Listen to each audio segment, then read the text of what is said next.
Hello guys, magandang gabi. Nandito ulit ako upang magturo ulit ng panibagong tutorial.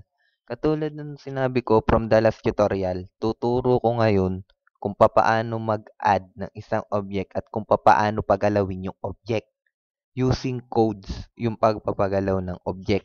Hindi tayo gagamit ng frame to frame animation or yung sinabi ko nga nung naaraan. Ito, hindi tayo gagamit niya kundi using code. Okay, let's start. Una, yung ating stage o yung scene natin, view natin yung buong paligid o yung lahat ng makikita natin sa stage. Ngayon, ang susunod nating gagawin ay gumamit ng rectangle tool or any shape tool. Like, saan ba ibang tool? Yan. Rectangle, oval, rectangle primitive, oval primitive, poly, star tool. Pero dahil simula pa lang naman, gamit muna tayo ng rectangle tool na walang stroke. Ngayon, magki-create tayo ng isang square.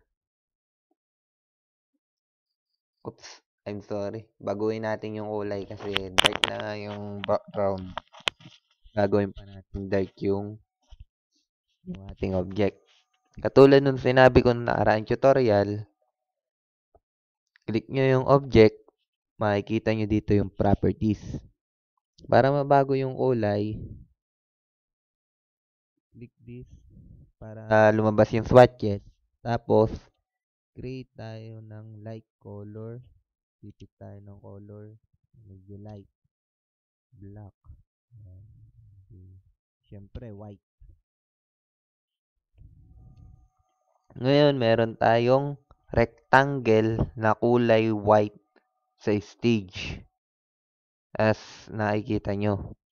Ngayon, hindi natin siya makokontrol hanggat hindi natin siya ino-convert as movie clip. Movie clip, yun yung object na gumagalaw or movements. Kaya tinawag na movie clip. Parang sa multimedia, gumagamit ng movie clip. Pero dito, gagamitin natin ang movie clip as a game object. Tapos, ngayon, click nyo yung white. Tapos, right click, convert to symbol.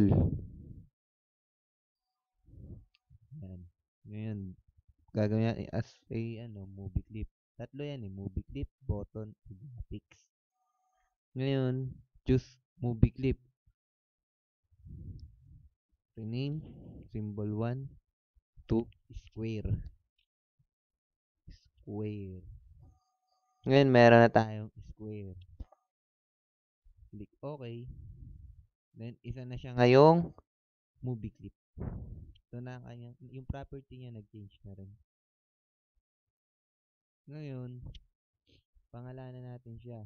Instance name. Siya si square. Medyo redundant yung pagpapangalan pero ganun talaga. Para pare-pareho sila. Square dito, square din dun. Para hindi tayo malito. Sorry. Nisipon po ako. Ngayon naman po, tatanggalin ko siya sa stage. Kasi as a promise, gagamit tayo ng codings. Tanggal natin sa stage, backspace. Hindi naman siya nabura. Dito siya nagsisave sa library, katulad nung sinabi ko nga rin nung last tutorial. Ngayon, dito sa AS linkage, para magamit natin siya sa codings, pangalanan din natin siya dito. Square din, para hindi kayo nalilito. Square. Ngayon, napakadami na nating square. Box. Tapos dito, ito, pangalanan nating action. Dahil basic pa lang naman yung tuturo, hindi ko pa ituturuan mag-OOP, Object-Oriented Programming. Ngayon, paliitin natin to kasi masyadong sagabal. Ay, hindi pala. Nakalas pala, sorry. Oops. Yan. Tapos saan natin palitin? Mhm. Ano ba yan?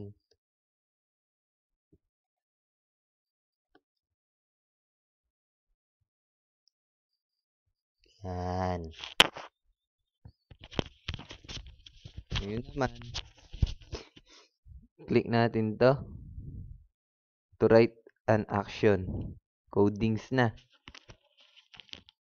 Una, kailangan nating mag-create ng isang movie clip by code.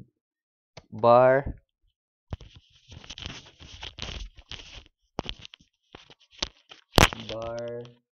square.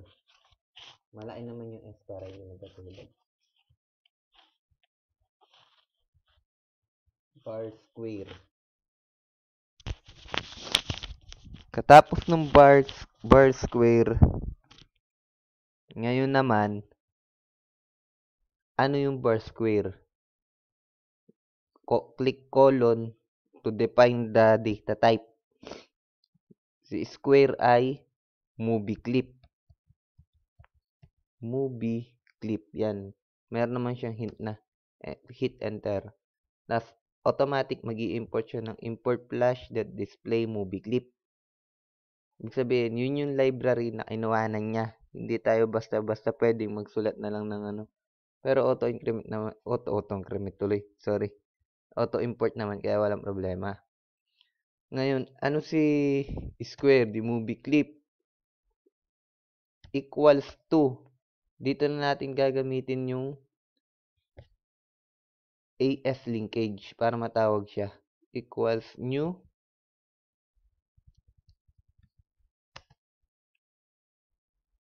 square.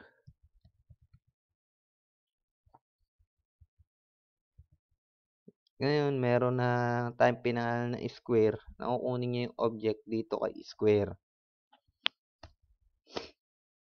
Ngayon, para ma-add siya sa stage, just simply stage, write stage dot add child. Tapos ng add child, sino yung i-add natin? Si square. Semicolon, huwag nyo kakalimutan, laging may semicolon. Oops, you have unsaved. Click yes to auto-save. Ngayon naman, meron na tayong stage.addChild square. Kung dito, nakikita nyo, wala yung square natin at na ay library lang siya. Ngayon, hit Control Enter to run. Just wait a second.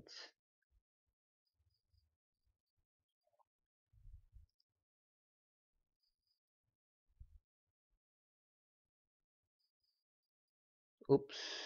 I'm sorry, naka-portrait pala ako. To change the property of the screen rotation, just only click Properties, FL Properties, Documents, Airport Android, click Settings, Portrait, gawin nating Landscape, hit Enter, then run uli natin.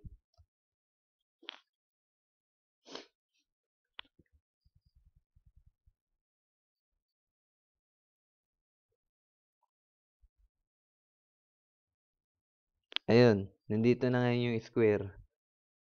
Ngayon, para makita natin siya, define natin yung X and Y axis niya.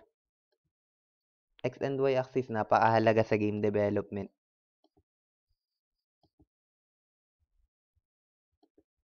Okay. To change the position of the square, just only write square. Oops, sorry.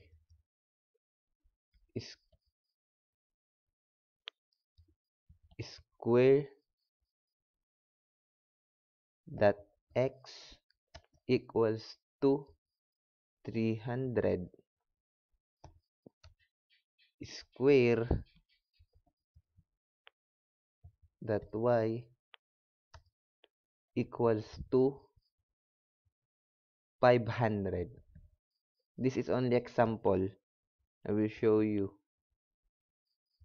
how to manipulate an object position. Okay, let's run. Control Enter again.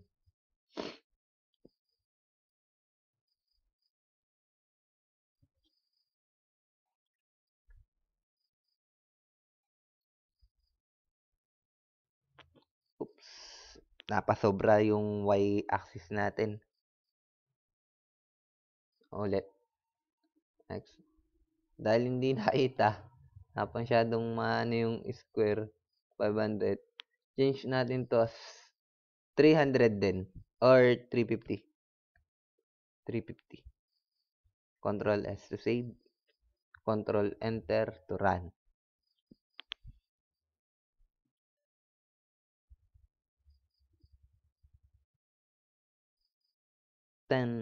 Ngayon, ayun na yung ano natin.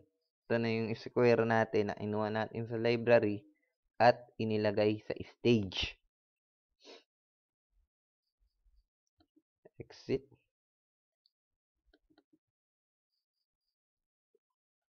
Ngayon naman, tuturo ko sa inyo kung paano siya gagalaw. Katulad ng sinabi ko, tuturo ko yung rotation X, rotation Y, sa AC, rotation Z. Pero sa tingin ko sa next tutorial na lang kasi wala na tayong oras. Yun na lang muna at thank you for watching. See you for the next tutorial. Thank you.